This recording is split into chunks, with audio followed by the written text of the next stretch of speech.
I was stationed in Korea and had just got off a 24-hour shift as the ambulance driver for the TMC. I was a bill rat or village rat and lived off base with my girlfriend. It was a weekday, so there was nobody around except when I rounded the corner, there were two guys just standing at the intersection near my building. It was a little strange, but I just said hi and went on into my building. About 30 minutes later, my best friend Steve comes running in the courtyard with two bulging shopping bags in his hands, doesn't say hi or stop to talk, just goes straight to his apartment. I walk down and see what's going on. Steve says CID has been chasing him for miles, but he has lost them. Then it hit me, those two guys at the crossroads were MPs. I said, Steve, you didn't lose them, they're right behind you. See, Steve was doing a little black marketing, something most of us did to some degree. Put your stuff away and come hang out at my house until things cool off.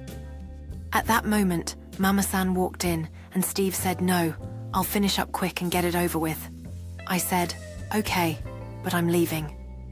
I walked out of the door, made it about 10 steps, when the courtyard flooded with American MPs, Korean MPs, and CID.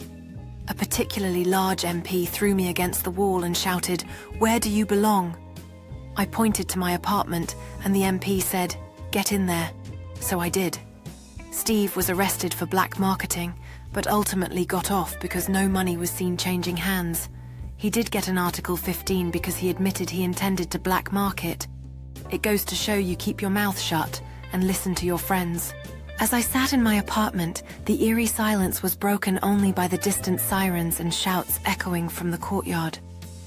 My heart raced, worrying about Steve and what would happen next.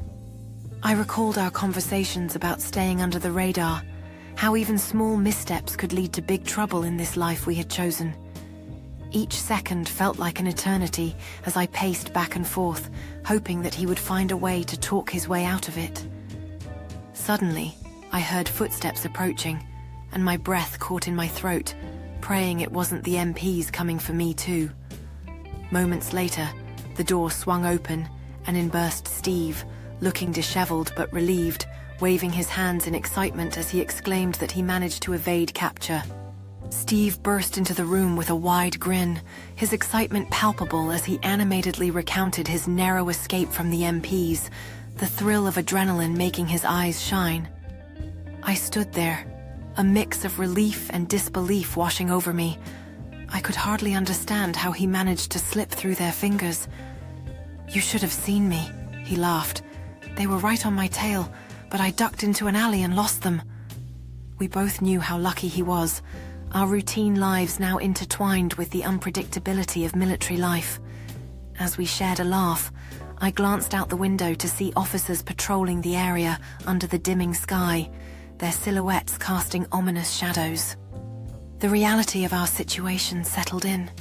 This lifestyle was filled with risks and unforeseen consequences, and the thrill of the chase could turn dangerously real at any moment.